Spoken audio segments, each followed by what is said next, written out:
भक्तिमय रचना, अद्भुत रचना, अपने आराध्य में डूबकर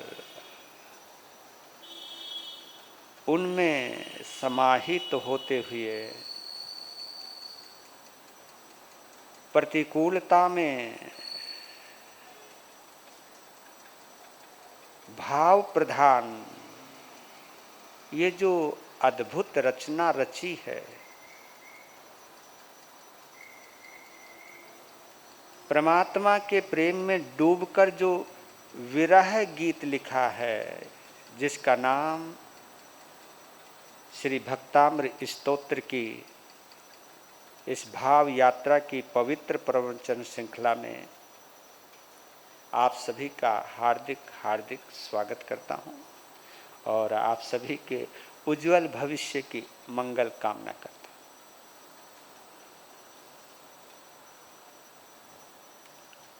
एक बार पुनः हम सभी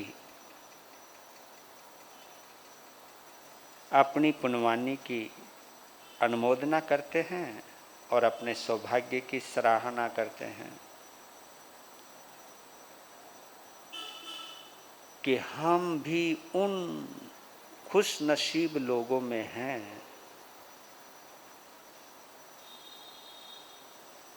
जो बेशक वो यहाँ बैठे हैं, चाहे ऑनलाइन सिस्टम से जुड़े हुए हैं, वे सभी सराहना कर सकते हैं कि ये हमारा सौभाग्य है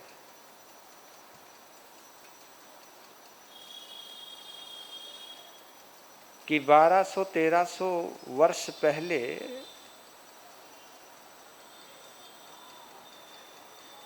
जो भक्तिमय रचना आचार्य मानतुंग ने रची,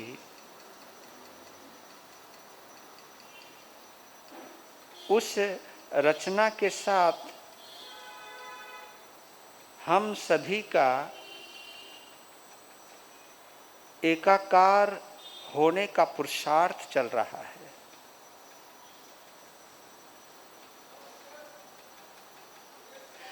आचार्य के भक्तिमय स्वरों से हमारे समस्त आत्म प्रदेश झंकृत हो रहे हैं,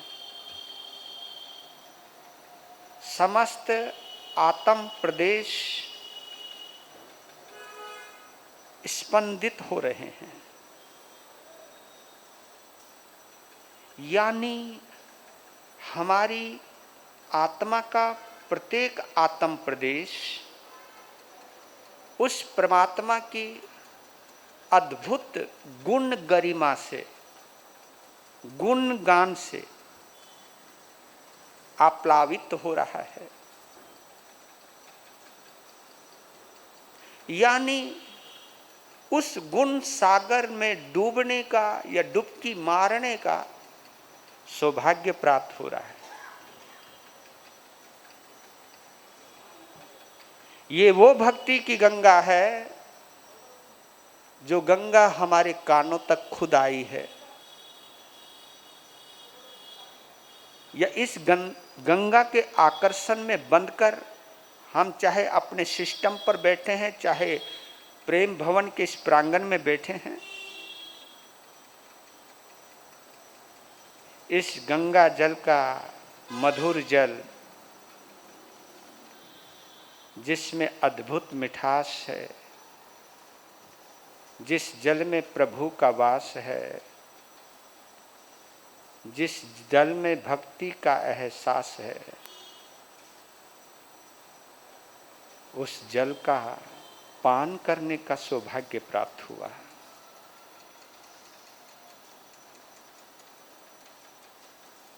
महसूस करो तो पहले जगह जगह प्याऊ हुआ करती थी,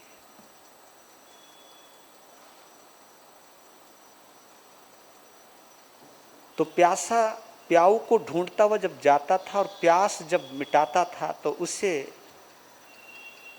एक अद्भुत शांति के साथ साथ ये भी दुआ निकलती थी, धन्यवाद, कि जिस किसी में भी प्यासे की प्यास मिटाने के जो संकल्प जगा है, जिसने ये प्याऊ का उपक्रम किया है, उसके लिए दुआ निकलती थी। तो ये भी एक प्याऊ है। तभी तो इतने काम छोड़ करके आप आते हो या सिस्टम पर बैठते हो। प्यास जितनी गहरी होगी, जल की बूंद उतनी ही कीमती होगी।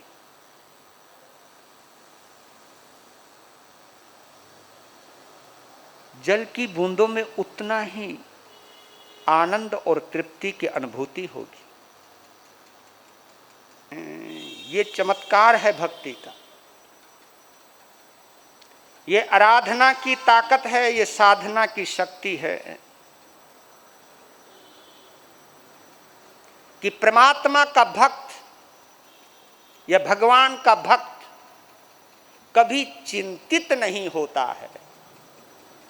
भक्त को कभी चिंताएं नहीं घेरती हैं।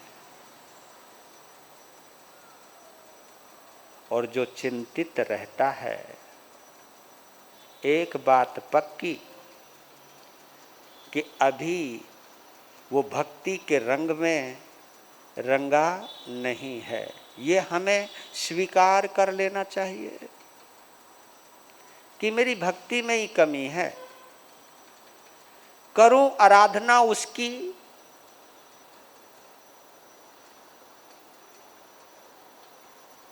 जो दुनिया में सबसे ज्यादा निश्चिंत है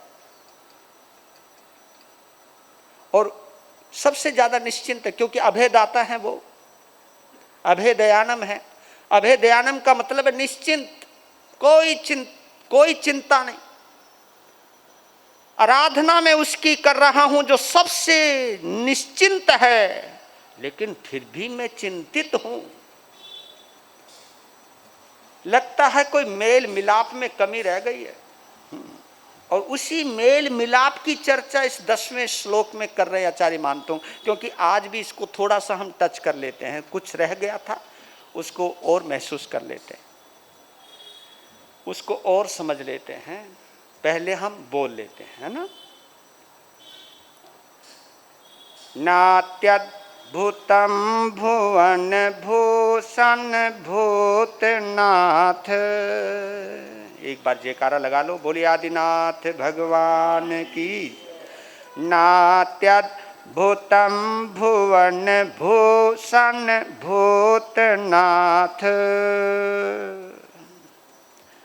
भूतैर गुणैर्भुवि भवन्तमभीष्टुवन्तः तुल्या भवन्ति भवतो ननु तेन किं वा। भूत्याश्रितं य इह नात्मसमं करोति। भूत्याश्रितं य इह नात्मसमं करोति। इसमें आश्चर्य की क्या बात है प्रभु? नात्यद्भुतम, इसमें कौन सी अद्भुत बात है? इसमें कौन सी आश्चर्य की बात है? कौन सी आश्चर्य की बात वो बोल रहे हैं? हे 3 लोक के श्रृंगार, भुवन भूषण, हे भूतनाथ, हे जगन्नाथ, हे समस्त जगत के प्राणियों के स्वामी,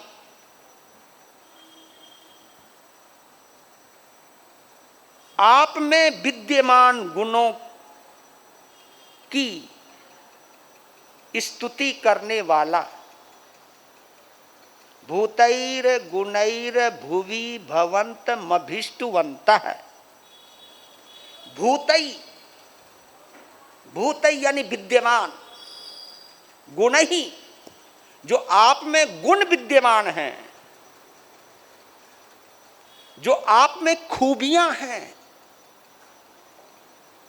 जो आपकी विशेषताएं हैं, जो विशेषताएं आपको समस्त मानव जाति में विशेष बना रही हैं।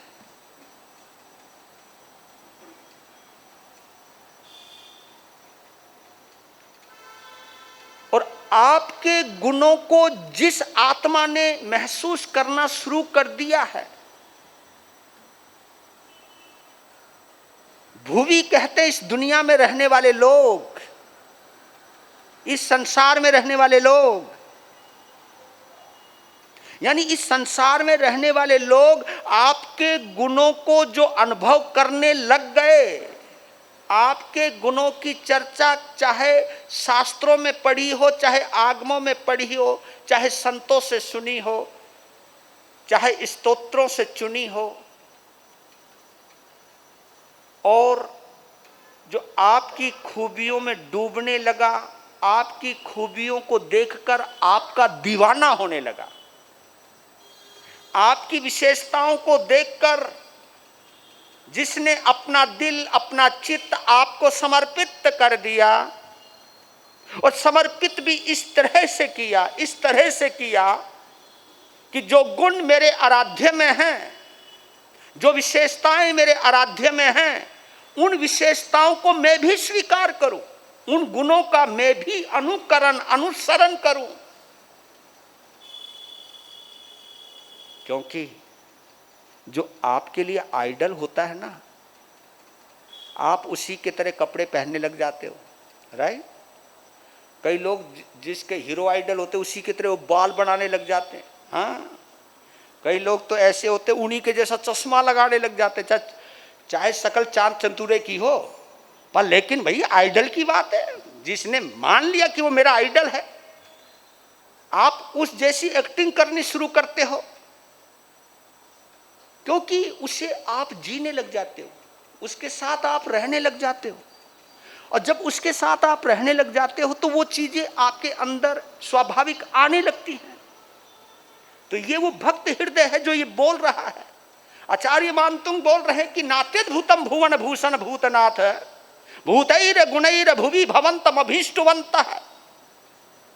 मभिष्टुवंतः यानी आपकी स्तुति करने वाला, आपको प्रीति करने वाला, आपसे मोहब्बत करने वाला, आपकी पूजा करने वाला, आपको दिल से चाहने वाला, अभिष्ट हो आप उनके।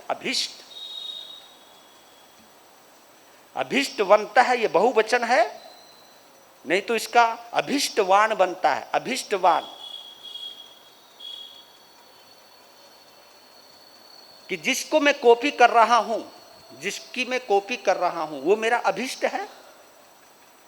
क्योंकि आप बोलते हो वो मेरा इष्ट है, मैं उसको मानता हूं, मैं उसको पूछता हूं, उसको देखती मैं सिर झुक जाता है, उसको देखता हूं मैं पागल हो जाता हूं, वो मेरा इष्ट है। तो इष्ट के साथ ये अभिष्ट है। अभिष्ट का मतलब दो अर्थ निकल जाते हैं। एक तो वर्तमान है, ये वर्तमान अभिष्ट, अभी अभी अभी जो मेरा इष्ट है, अभी मेरा जो इष्ट है, अभीष्ट है, जो जिसके अंदर डूबकर ना मुझे भविष्य की चिंता रहती है, ना मुझे भूतकाल की चिंता रहती है, ना भूतकाल की याद आती है और ना भविष्य की मेरी कल्पना रहती। जो अभीष्ट है बस अभी है, बस उसी में डूब गया हूं मैं।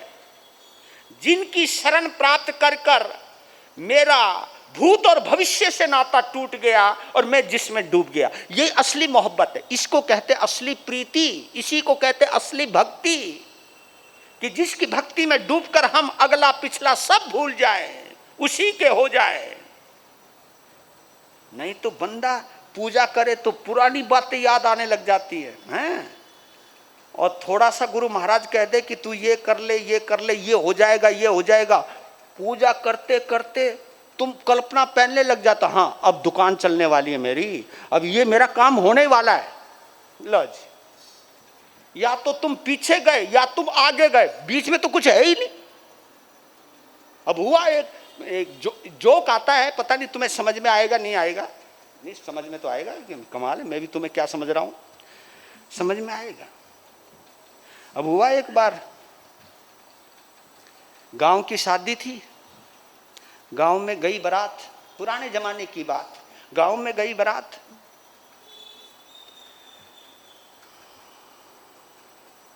बाहर बरसात का मौसम था। तो एक बड़ी चौपाल में भोजन चल रहा था बारातियों का।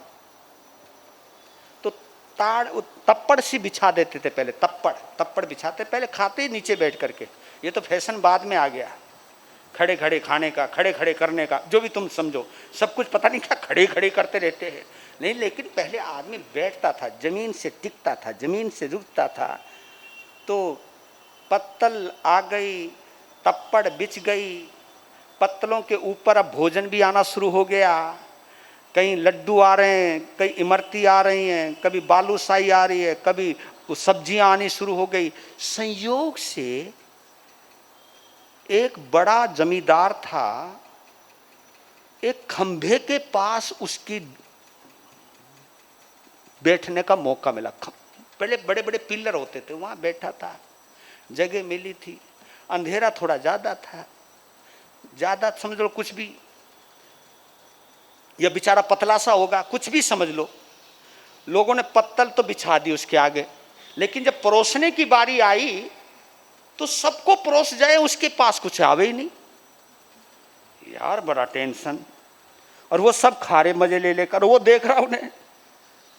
और बड़ा जमींदार था, उसने सोचा ये कौन, ए भाई देना, तो बेइज्जती, मैं करूं तो क्या करूं, दिमाग चला। उसने अपनी वो धोती सी पकड़ी, उठ गया, अरे भाई सांप सांप सांप। जब सांप सांप चिल्लाया, बेचारे जो खा रहे थे वही की वहीं अटक गए, सब खड़े हो गए। आगे जिनके यहां बारात आई थी वो सब आगे, डंडा लेकर, लठ लेकर। चौधरी साहब सांप कहां है? पत्तल के नीचे, पत्तल के नीचे। लोगों ने पत्तल उठाई, बोला चौधरी पत्तल के नीचे तो कुछ नहीं। तो बोला पत्थर के ऊपर क्या है? ऊपर क्या है? ऊपर भी तो कुछ नहीं। अरे तू पहले ही बोल देता, यहां सबकी धड़कन बंद कर दी यार, पहले ही बोल देता कुछ खा ना। भाई कहने का भाव यह है कि जब ऊपर ही कुछ नहीं है तो अंदर क्या होगा, ये तल्लीनता है। ये तो बोल रहे हैं कि प्रभु इसमें कौन से आश्चर्य की बात है, आप में विद्यमान गुणों से प्रीति करने वाला और फिर वो आपकी भक्ति करने वाला अगर वो आपके जैसे ही बन जाए तो इसमें आश्चर्य की क्या बात है। तुल्या भवन्ति भवतो ननु तेन किं वा, तुल्या भवन्ति भवतो, वो आपके समान, आपके तुल्य हो जाए, आपके समान बन जाए तो इसमें कौन से आश्चर्य की बात है। भूत्या श्रितम यह नात्म समम करोति, यही तो जलवा है कि जो जिसके पास रहता है वो वैसा हो ही जाता है। एक बार सवाल पूछा पानी से, जल से पूछा कि तेरा आकार कैसा, तेरा आकार कैसा। तो मालूम है पानी ने क्या जवाब दिया? पानी बोला बर्तन जैसा। क्या बोला? बर्तन जैसा। तेरा आकार कैसा? जवाब मिला बर्तन जैसा। जैसा बर्तन वैसा ही पानी का आकार।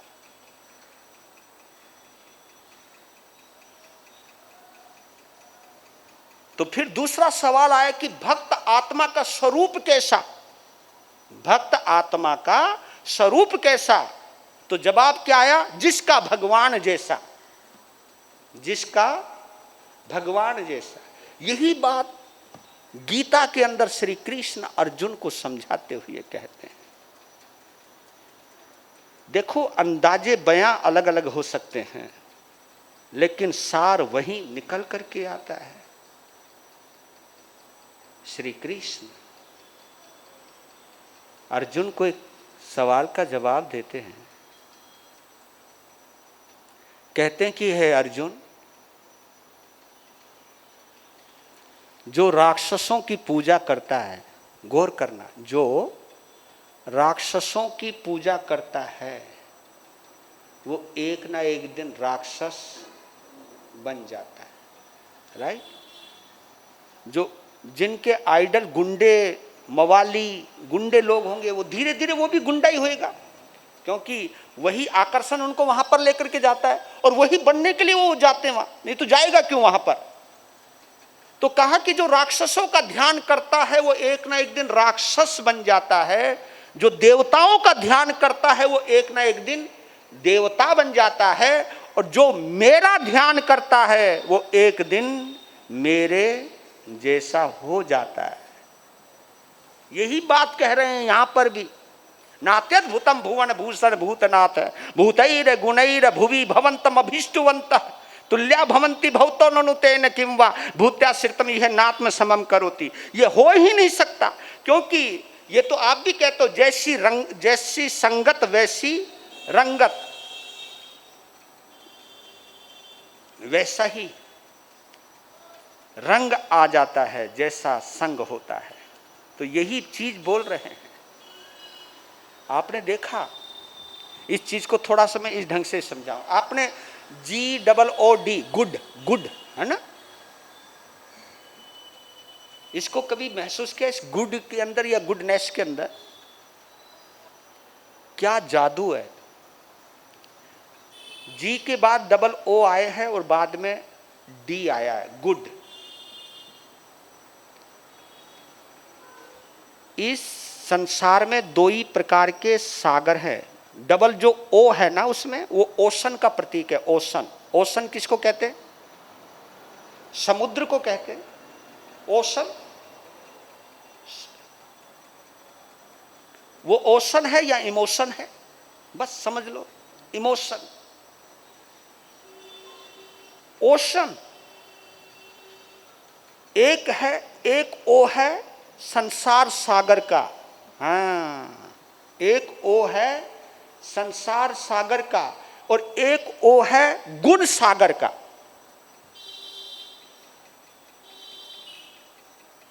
गुण सागर से तुम अगर मोहब्बत करोगे और मोहब्बत जब चरम उत्कर्ष पर पहुंच जाए, चरम सीमा पर पहुंच जाए, अपने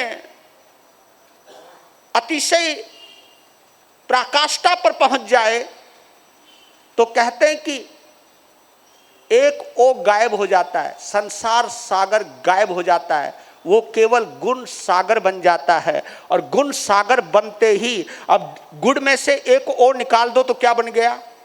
गॉड। Right, God. गॉड किसको कहते हैं?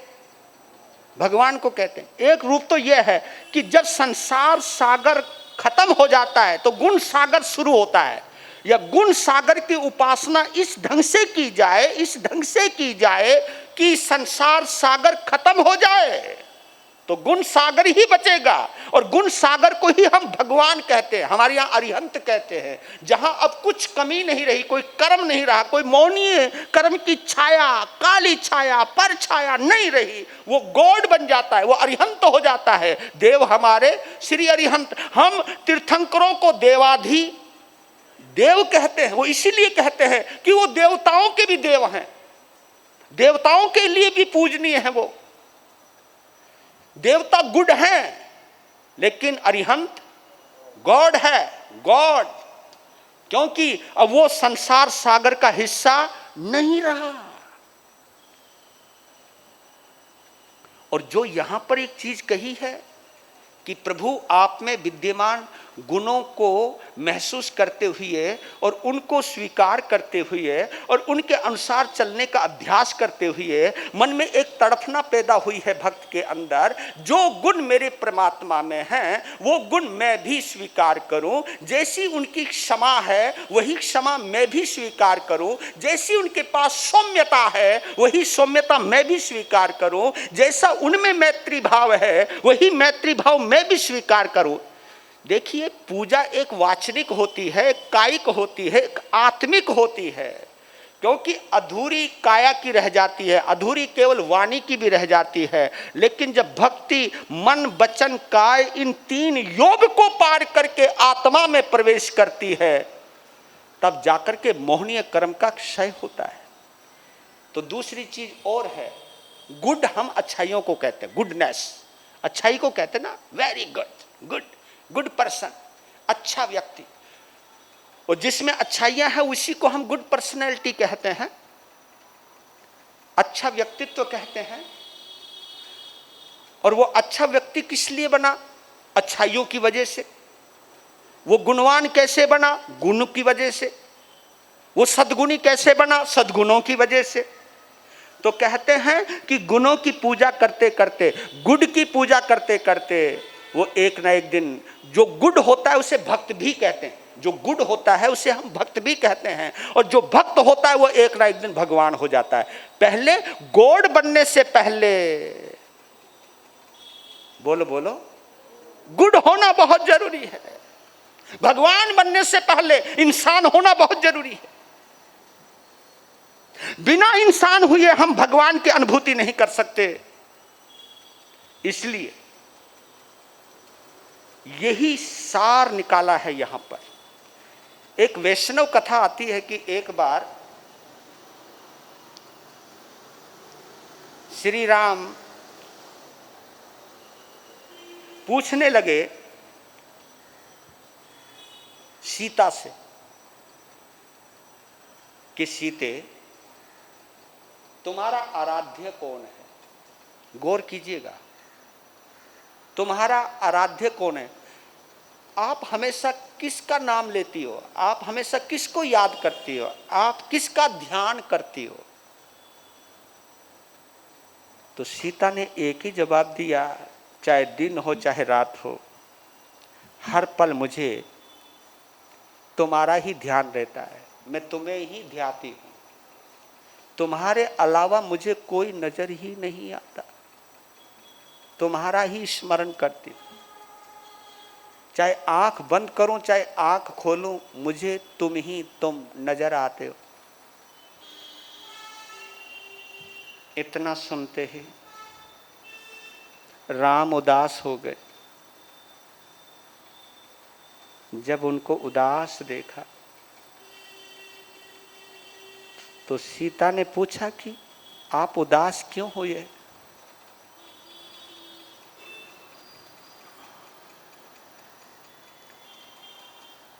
तो उन्होंने एक जवाब दिया, ये वाल्मीकि रामायण का प्रसंग है। उन्होंने जवाब दिया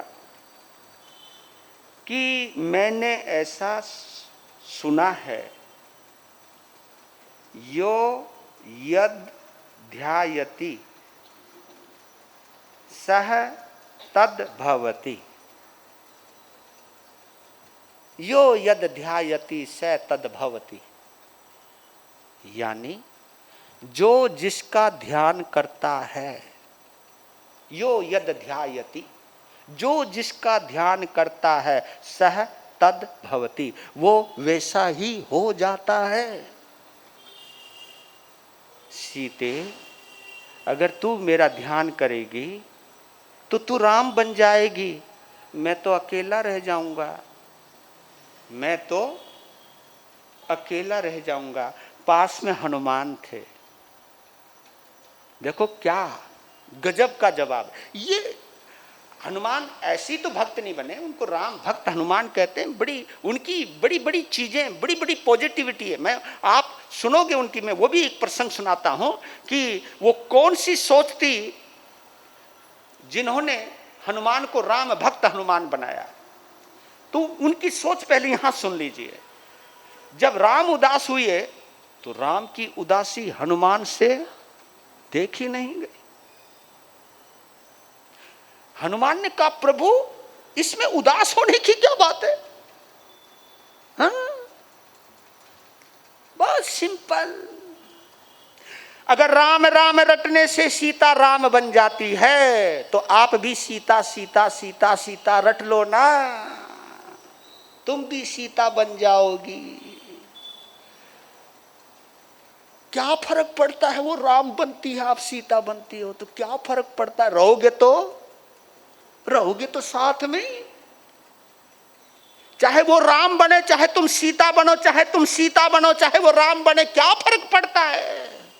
ये सुनते ही राम हनुमान को देख करके मुस्कुरा देने का, क्या यार गजब की बात कही है, इसमें ये समाधान है।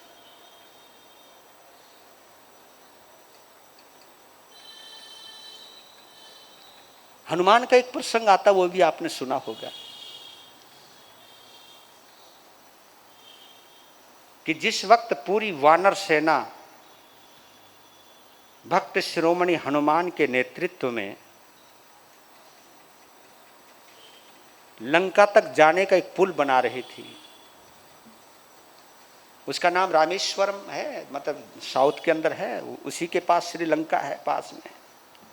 अब उसका ये घटनाएं सत्य हैं असत्य हैं ये मैं नहीं जानता, लेकिन कहीं ना कहीं इन प्रसंगों का कुछ ना कुछ तो प्रामाणिकता तो रही होगी। तो राम देख रहे हैं कि वानर सेना पत्थरों पर राम नाम लिख रही है और पानी में छोड़ रही है, और पानी में वो पत्थर तैर रहे हैं। बड़ा आश्चर्य लगा उसको, यार कमाल है, हमारे नाम में भी ऐसी ताकत कैसे आ गई। क्योंकि जो महापुरुष होते हैं ना, वो अहंकार नहीं होता उनमें, वो सोचते कि नहीं ये कैसे हो सकता है। अब ये तो वो जानते नहीं कि ये सब जो चमत्कार है ये श्रद्धा का है, हाँ ये भक्ति का चमत्कार है, ये भक्ति का चमत्कार है।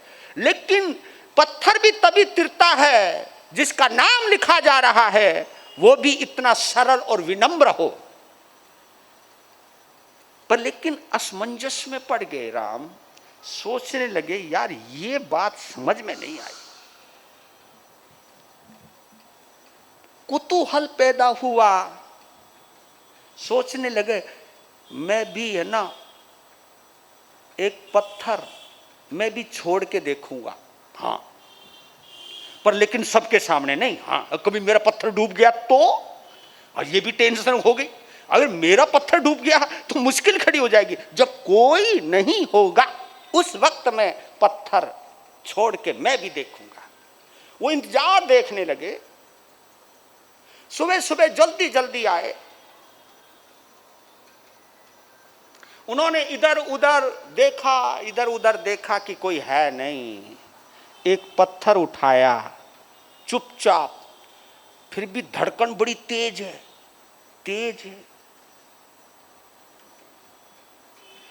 छोड़ते छोड़ते भी इधर उधर देखा और फटाफट पत्थर पानी में छोड़ा, पत्थर डूब गया। अच्छा हुआ किसी के सामने नहीं हुआ, नहीं तो राम तेरी तो हो जाता तेरा काम। इतने में क्या हुआ, ताली बजने लगी। ओहो, एकदम कूद के देख लिया। अरे जो दिखाना नहीं चाहते थे वही देख लिया। देखा कौन? हनुमान। ओ कोई बात, ये तो सादा बंदा है, भगत, भरोसा होता है। हनुमान जी को बुलाया कि इधर आ, किसी को बोलना नहीं। ये बात तो मैं शोर मचा के बोलूंगा, ढोल बजा के बोलूंगा, मैं बोलूंगा, जरूर बोलूंगा। शोर मचा दिया। राम ने कहा कि क्या बोलेगा, बता क्या बोलेगा? कि यही बोलूंगा जिसको मेरे राम छोड़ देते हैं वो डूब ही जाता है। यह है पॉजिटिविटी, इसको कहते सकारात्मकता। जिसको मेरे राम छोड़ देते हैं वो डूब ही जाता है, यह बात पक्की हो गई।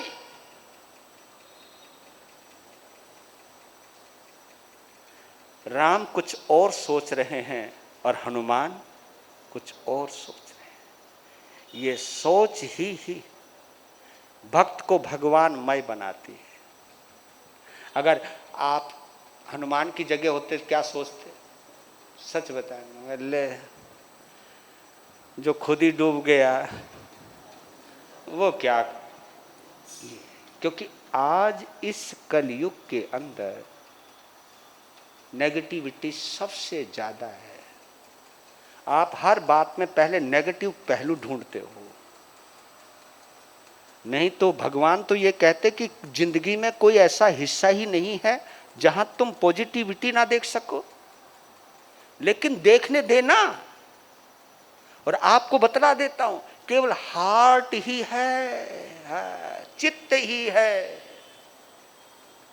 ये दिल ही है जो बुराई नहीं देखने देता, जो नेगेटिविटी में नहीं जाता।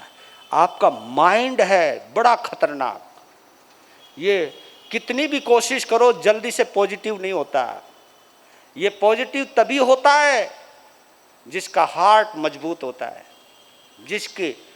जिसका दिल मजबूत होता है, जिसका एहसास मजबूत होता है, वो कभी नेगेटिविटी में नहीं जाता। तभी तो कह रहा हूं कि ये जो भक्तामृत स्तोत्र है, ये इतना, मैं इस दीवाना बना हूं तो कोई वजह तो रही है। और मैं ही क्यों, पता नहीं 1200-1300 सालों से पता नहीं कितने साधक और साधिकाओं ने इसकी साधना की होगी।